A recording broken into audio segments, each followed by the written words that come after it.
Hello வணக்கம் மக்களே. நம்ம வாழ்க்கை நம்ம கையில் தான் இருக்குது அப்படின்னு ஒரு பழமொழி பெரியவங்க சொல்லுவாங்க. பல பேர் சொல்லி பார்த்துருக்குறேன்.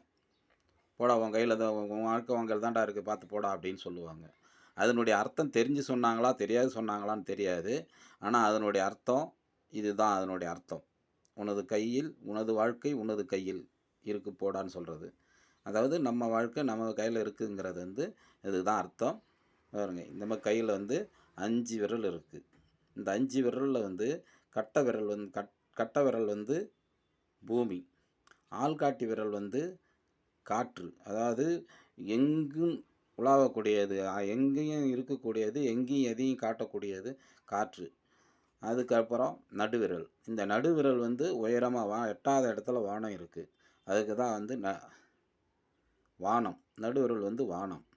இந்த மோதிர விரல் இருக்கு இல்லைங்களா, இந்த மோதிர விரல், இந்த மோதிர விரல் பொருள். அதாவது மோதிரம், அதில் நம்ம பொருள் வச்சுருப்போம். அதுதான் மோதிர விரல். ஆனால் மோதிர விரல் பொருள் நீர். நீர் இல்லாமல் எந்த பொருளும் இது பண்ண முடியாது. அதுக்காக தான் பொருள் உருவாக்க முடியாது. அதனால் நீர். அதுக்கு தான் மோதிர விரல். இந்த சுண்டி விரல். சுண்டி விரல் என்பது என்ன? அக்கினி. அதாவது சூரியன், நெருப்பு.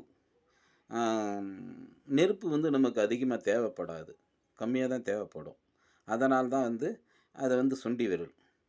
இப்படி பார்த்தீங்கன்னா, இப்படி நமக்கு 5 விரலில் இந்த பொருள் இருக்குது. இதுதான் உலகம். இந்த உலகம்தான் நமக்கு கடவுள். ஏன்னா இந்த உலகத்தில் நமக்கு எல்லாம் கொடுக்கறது அதுதான். கடவுள் கொடுக்குறார், கடவுள் கொடுக்குறாருங்கிறது இதுதான் கடவுள். ஆனால் அந்த கடவுள் அப்படிங்கிறத இதுதான் கடவுள். இதில் சுழற்சி முறையில் இப்படித்தான் பூமியிலேருந்து நீராவியாக போய் காற்று கொண்டு போய் அங்கே வானத்தில் சேர்த்து மேகமாக சேர்த்து, மேகத்திலேருந்து நீராகி, நீராகிலிருந்து அப்படி மேகத்திலேருந்து நீராவியாக மாறி திரும்ப நம்ம நீராக இப்படி சுழற்சி முறையில் தான் ஓடிக்கிட்டு. அப்போ இதுதான் நமக்கு உண்மையான கடவுள். இதை மறந்து தான் நாம் எங்கேயோ போயிட்டுருக்கோம். சரி, அது அவங்கவுங்க விருப்பம். அது ஆனால் மறந்துட்டாங்கங்கிறத எடுத்து சொல்ல வரேன்.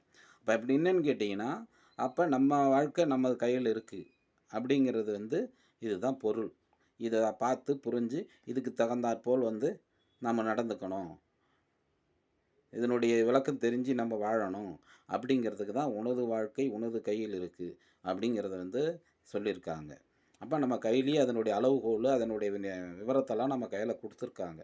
அதை தான் உனது வாழ்க்கை உனது கையில் இருக்குன்னு அர்த்தம். அதுக்கு தான் நான் அதை ஒரு பாட்டாக பாடியிருக்கேன், கேளுங்க. பூமி, காற்று, வானம், நீரு, நெருப்பு. பூமி, காற்று, வானம், நீரு, நெருப்பு. அதை விட இல்லை எவனும் இங்கே பெரிய பருப்பு. அதை விட இல்லை இங்கு எவனும் பெரிய பருப்பு.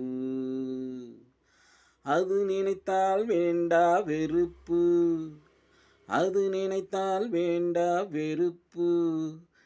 எவனும் இங்கு வாழ முடியாது போடா செருப்பு. எவனும் இங்கு வாழ முடியாது போடா செருப்பு. பூமி, காற்று, வானம், நீரு, நெருப்பு. அதை விட எவனும் இங்கே இல்ல பெரிய பருப்பு. அது காட்டினால் வேண்டா வெறுப்பு. எவனும் வாழ முடியாது போடா செருப்பு. இப்படி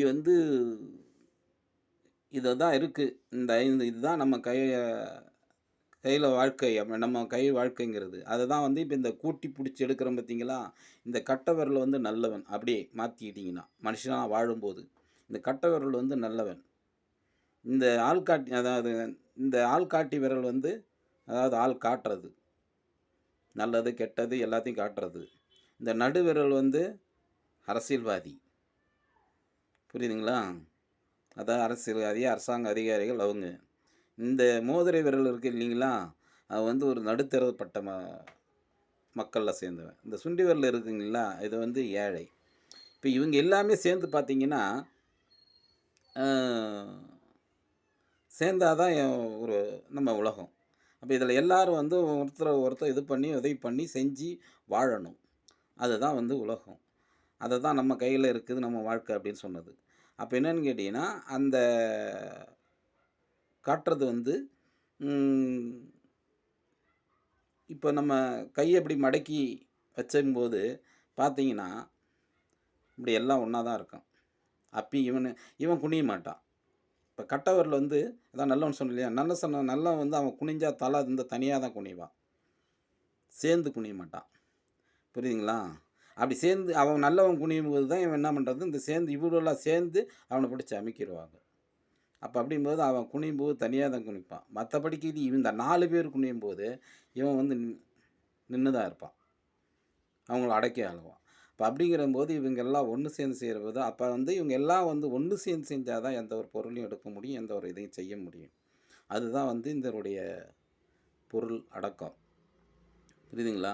அப்ப அதே போல என்னன்னு கேட்டீங்கன்னா, இந்த நல்லவன மட்டும் அடக்கும்போது பாருங்க, இந்த கட்ட விரல போட்டு இப்படி அடக்கும்போது இந்த நல்லவன, அப்ப என்னன்னு கேட்டீங்கன்னா, இந்த ஆள்காட்டியும், இந்த அரசாங்க அதிகாரி, அரசியல்வாதி இவங்க வந்து போட்டு நல்லா வலுவழுப்பாங்க.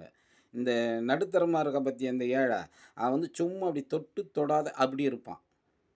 அவன் வந்து இப்படியும் இல்லாம, அப்படியும் இல்லாம இருப்பான். அத விட இந்த சுண்டி விரல் வந்து அதே தான். அத விட இதான். சும்மா டம்மியா கூட இது பண்ணும். இதுதான் வந்து ஏழை. இப்படி தான் ஜனங்க வந்து உலகத்தில வாழ்ந்துட்டுருக்காங்க. இதுதான் உன் வாழ்க்கை உன் கையில் இருக்குன்னு சொல்லியிருக்காங்க. இந்த பொருள வந்து புரிஞ்சு, எல்லாரும் இருக்கிறவங்க, இல்லாதவங்க பார்த்து இத இது பண்ணி, எல்லாம் ஒன்று சேர்ந்து தான் உலகத்த ஆள முடியும் அப்படிங்கிறதுக்கு தான் இது வந்து பொருள் அடக்கம். நல்லா தெரிஞ்சுக்கிங்க. ம் இதுக்கு மேல இதில விளக்கம் சொல்றதுக்கு நெறையா இருக்கு. சொல்லலாம். ஒவ்வொன்னும் தெளிவா சொல்லலாம். பிரிச்சு, பிரிச்சு. அதனால வந்து இந்த 5 விரல் உனது வாழ்க்கை உன் கையில் இருக்கு. அத புரிஞ்சு நடந்துக்கங்க. அதனால இந்த இப்படியே இப்படியே நின்னுகிட்டு இருந்தா எந்த வேலையும் ஆகாது. எல்லாரும் ஒண்ணு சேர்ந்தா தான் எதையும் செய்ய முடியும். அதேபோல இந்த கட்டை விரல் இல்லாம எந்த ஒரு பொருளும் எடுக்க முடியாது. ஒரு பொருள் அள்ளணும் அப்படின்னா கூட வெறும் இப்படி இப்படியா அள்ளணும்னா கொஞ்சம் தான் வரும். இப்ப இதெல்லாம் இப்படி சேர்ந்து இப்படி அள்ளும்போது கொஞ்சம் கனமா வரும். இப்ப அந்த மாரி வந்து என்னன்னு கேட்டீங்கன்னா, இதுதான் உனது வாழ்க்கை உனது கையில் இருக்கு. இதுக்கு பொருள் இதுதான். ஆனா அவங்க சொன்னவங்க வந்து இதனுடைய அர்த்தம் தெரிஞ்சு சொன்னாங்களா, தெரியாத சொன்னாங்களா தெரியல. ஆனா அன்னைக்கு வந்து அன்னைக்கே சொல்லியிருக்கிறாங்க. அதனுடைய விளக்கத்த நானும் அந்த நான் வந்து அதனுடைய இத சிந்திச்சு, இன்னைக்கு மக்களுக்கு உங்களுக்கு நான் சொல்லியிருக்கிறேன். தெரிஞ்சுக்கங்க. நன்றி, வணக்கம்.